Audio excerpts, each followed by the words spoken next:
Hey everyone, welcome back to Coach Hall Writes. In today's video, we're going to be talking about how to write effective topic sentences for each of the AP Lang essays. So first of all, let's clarify what a topic sentence actually is. The topic sentence is the first sentence of a paragraph, and its purpose is to convey the main idea. When writing an essay, you want to have an effective topic sentence because it helps the reader know what you're writing about in that paragraph, which is part of the reason why on the AP Lang exam, in the writing multiple choice, some of the questions might ask you which topic sentence is best for the paragraph or which topic sentence makes the most effective transition. The idea behind this is to understand that the topic sentence conveys the main idea, and the topic sentence can also be a way to transition from one body paragraph to the next.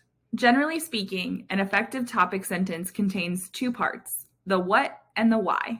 Let's talk about argument and synthesis essays first because, quite frankly, they're pretty similar. Basically, a synthesis essay is an argument essay with sources. For these, we want to avoid a topic sentence that says something to the effect of, one reason is. That sentence, while it does convey the main idea, is not necessarily very effective. Now, if you've written a sentence like that in one of your essays before, don't be alarmed or upset. However, I want to show you some alternatives to help you write a more effective sentence. You could try something like this.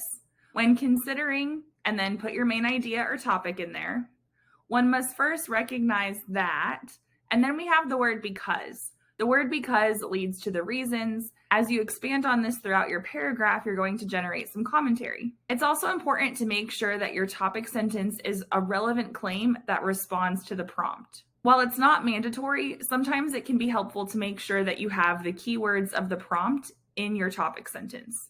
But again, like I said, it's not mandatory. I've seen plenty of students, especially some of our more advanced writers, write an effective topic sentence that didn't necessarily have the keyword of the prompt in that topic sentence. It's also important to remember that each of the body paragraphs is helping to prove your thesis. So we do want to see a connection there because that's your line of reasoning. Your thesis is your overarching claim, and each body paragraph is helping prove that thesis. So the topic sentences help tell the main idea of the paragraph, and that paragraph is supposed to relate back to the thesis.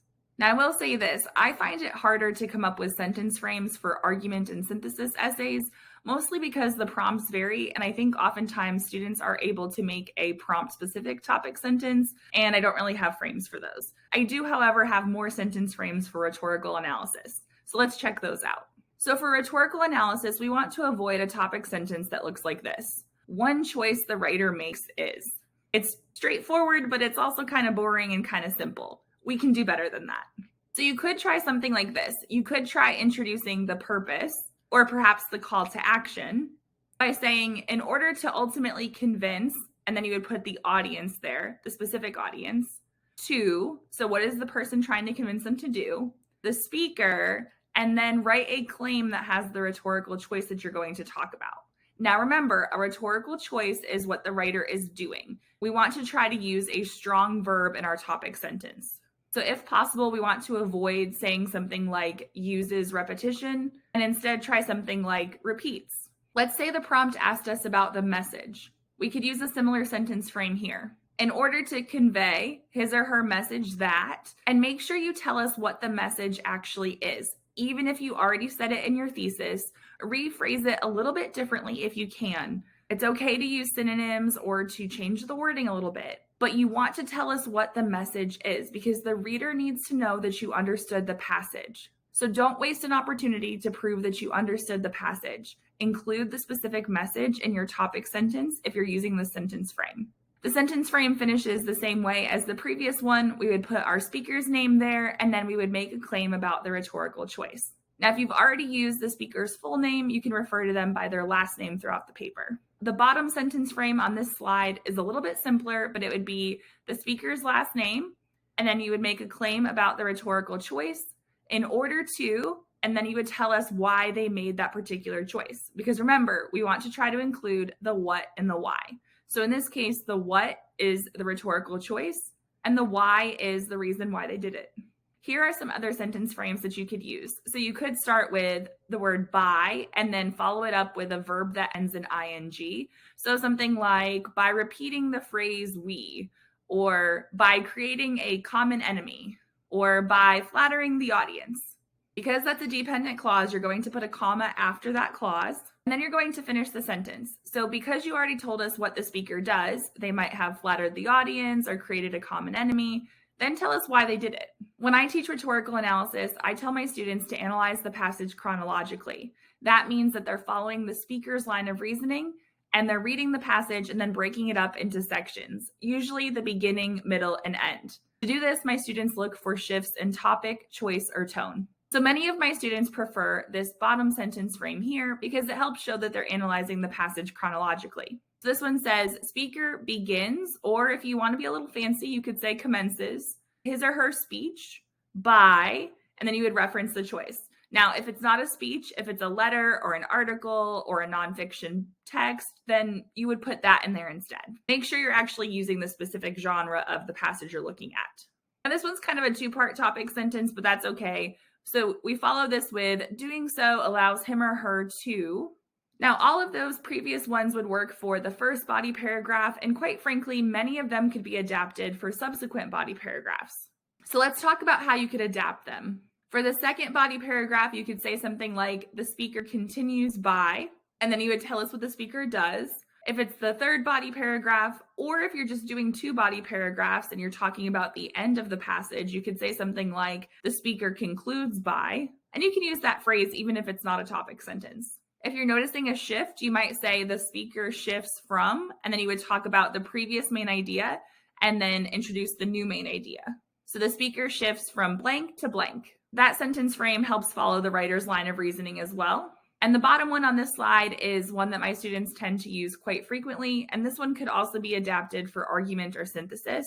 So it says, having already established that, you could also say having already proven that or having already demonstrated that, and you refer back to the main idea of the preceding paragraph. This is helping create a connection between your paragraphs. Think of it like a mini bridge. The topic sentence is a bridge between those two paragraphs, and it's helping your reader go easily from one paragraph to the next. Whereas if you wrote one choice is and another choice the writer uses is, that's a bit more abrupt and a bit more jarring for your reader. So we would finish this sentence by saying the speaker then, and then say what they do. And like I said, you could use this one for synthesis or argument as well. So you could refer back to your previous main idea of the preceding body paragraph and then introduce your new main idea. You just wouldn't have the word speaker in there. So some other second body paragraph ones for argument or synthesis might be something like yet, and then your topic is not limited to, and you would say the previous main idea, it applies to, and then the new main idea as well. Or you could say it also applies to, and then your new main idea. And then the one I just told you about is on the bottom here as well. Like I said, that one is pretty versatile for a variety of different essay types. Now, conclusion paragraphs can be kind of tricky, but we want to try to avoid phrasing like in conclusion or something like that. It's not wrong, but it doesn't necessarily sound upper level. So I like to give my students these two sentence frames instead. When considering topic, it becomes clear or evident that, so you would just choose one of those two words. You don't write clear/evident, just choose one. And so let's say we're talking about cursive handwriting. When considering cursive handwriting, it becomes clear that, and you finish the sentence. For rhetorical analysis, you could think about the message. So when considering perseverance, it becomes clear that, and then you could finish that sentence. Or you could say something like, when considering speaker's use of, and you could put the choices that you talked about there. It becomes clear that. So there's lots of ways to manipulate this sentence frame and make it your own. The purpose of sentence frames is to give you a structure that helps you articulate your ideas, but it still requires you to input your own insight into the sentence. The bottom sentence frame on this slide is also pretty versatile. So this one says, close examination of, and then you insert your topic, reveals that. And for this one, the word that is optional. You don't actually have to include the word that if you don't want to. So these are ways that you could start your conclusion paragraph that avoid the phrase in conclusion.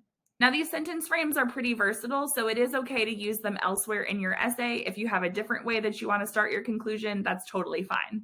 Here is a bonus tip. We've been talking about topic sentences, but I think that concluding sentences are nearly or maybe equally as important. The concluding sentence is the final sentence of the paragraph, and we want to use this to wrap up the paragraph. So restate your main idea, but in a different way. We want to make sure it's tying back to the thesis. We don't want to use a concluding sentence to preview new main ideas. Remember, we want the topic sentence to introduce the topic of the paragraph. So we don't want to talk about our next paragraph's main idea in our concluding sentence. Now you might be thinking, yeah, but is a concluding sentence really necessary? I already have my topic sentence. They know what I'm talking about. Having had to read hundreds of essays in one sitting before, I can tell you that even though it might seem a bit unnecessary or formulaic, a concluding sentence can be very helpful because it reminds the reader of what you're trying to prove, and it's a signal that you're actually proving your thesis. So especially for timed essays, really focus on effective topic sentences and concluding sentences to make sure that your paragraphs have a clear point that proves your thesis. If you like these tips, then please make sure that you are subscribed here on YouTube. And if you're a TikTok user, then please go follow on TikTok as well. Also, be sure to check out the description box below for additional AP Lang resources to help you prepare for your upcoming exam. Until next time, happy writing!